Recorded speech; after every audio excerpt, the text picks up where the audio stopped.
All right, so I want to talk to you about interest rates. This video is not financial advice.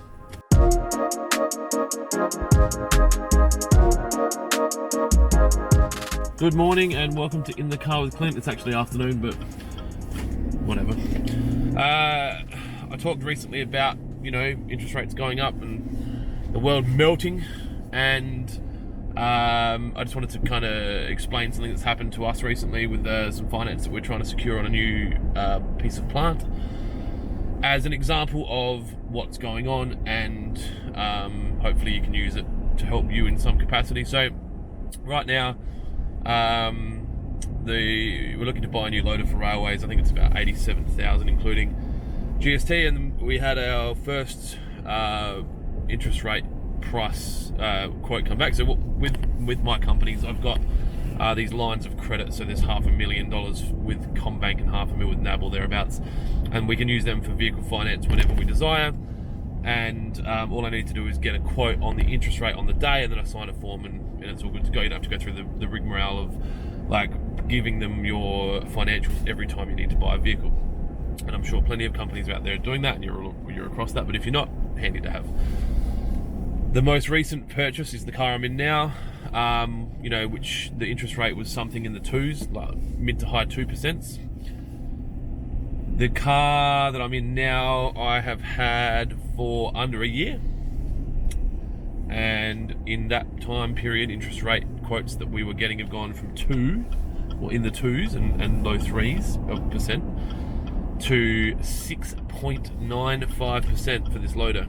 Now, that might not seem like much, but it's an indicator of what's going on. And if I'm getting rates like that, as a good client of the banks, paying my bills, there's going to be people out there getting 9s and 10s and 12s again. And all of a sudden, the interest rates that you're paying are maybe not going to be able to be, the payments aren't going to be able to be met. So, if you're an individual and you own a property and you're on a variable interest rate right now, if you haven't locked it in by now, I would strongly suggest you seek advice to lock something in for the next 3 to 5 years.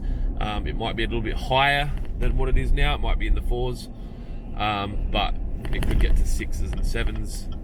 So make that decision for yourself. This is just a video to encourage you to do some research for yourself. Do your own research, like they say in the crypto game.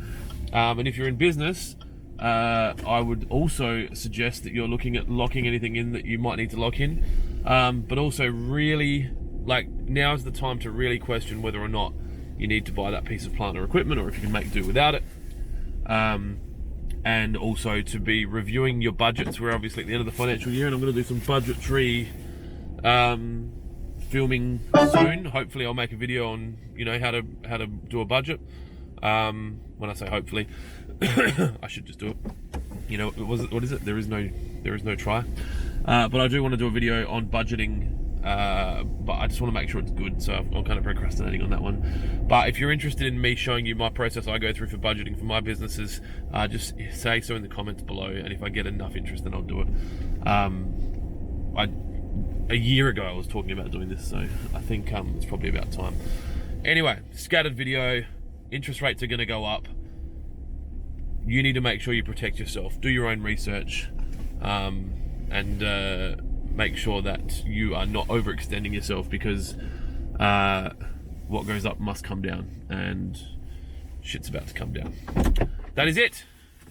Thanks for sticking this far. Sorry, I was trying to navigate driving while I was talking, which is fine. You're allowed to do that. You can talk and drive at the same time. I didn't touch my cameras. If you've got any questions or comments, stick them in the comments section below. Send me a DM if you want me to answer something specific to you, and I'll keep it confidential if you ask me to. Be kind to each other. Be kind to yourself. See you tomorrow.